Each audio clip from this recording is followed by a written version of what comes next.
Hello there and good morning.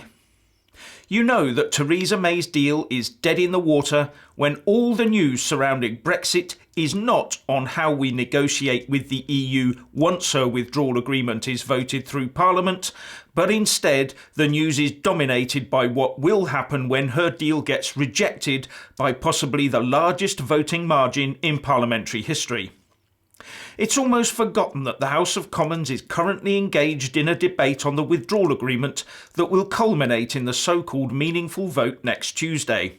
That is, if it still goes ahead on that day. Now, if the voting was tight, the debate would be all you hear about. And as I said at the start, if it was going May's way, then we would be hearing about the government's plans for the 2+ years of negotiations that would start after the 29th of March on how we get to a new trading relationship with the EU.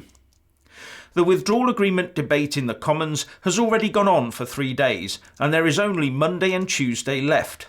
And Theresa May is still swapping letters with the EU Commission President Jean-Claude Juncker in the hope of getting something in writing that she can use to sway the House in her favour. But without substantive change to the legally binding withdrawal agreement itself, she will get nowhere. The handful of MPs she may get on side are those who think trading away Northern Ireland is a good deal to keep things as close to how they are now as possible. And of course the Remainers are still plotting on how they can extend Article 50 to give time for a second referendum, or get the Article 50 letter revoked, so reversing Brexit completely. But time is fast ticking down to our exit day. The clock stands at 76 days to go today, but by the time MPs reconvene on Monday it will only be 74 days to go. And by the time that Theresa May has to return to the House with a motion on her next Brexit moves on the evening of Monday the 21st of January, there will only be 67 days to go. And what will the House do if all that she says she will do is to keep going back to Brussels to get legally binding assurances on her deal? All eyes would then be on Jeremy Corbyn, waiting for the announcement of a motion of no confidence in the government. But what happens if he loses? And the consensus opinion amongst pundits seems to be that he would lose. Before he uses that nuclear option, he would have to be confident that he had a real chance of success. He would also want to ensure that the Tories had taken the maximum Brexit political damage before he took the reins. And also consider that he has stated several times that the UK is leaving the EU and is very uncomfortable with the idea of a second EU referendum.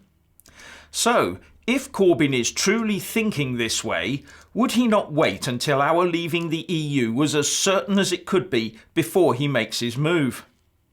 Now here's a bit of blue sky wishful thinking for you.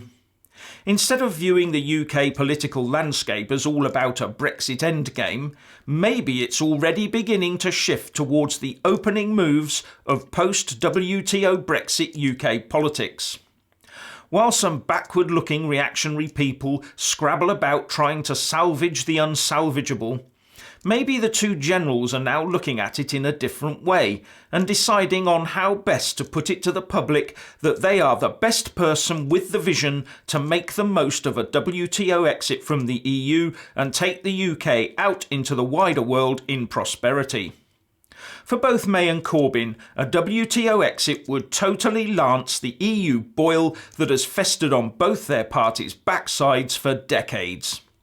It would also herald a very welcome return, for them, to the pure two-party state domestic politics of red versus blue.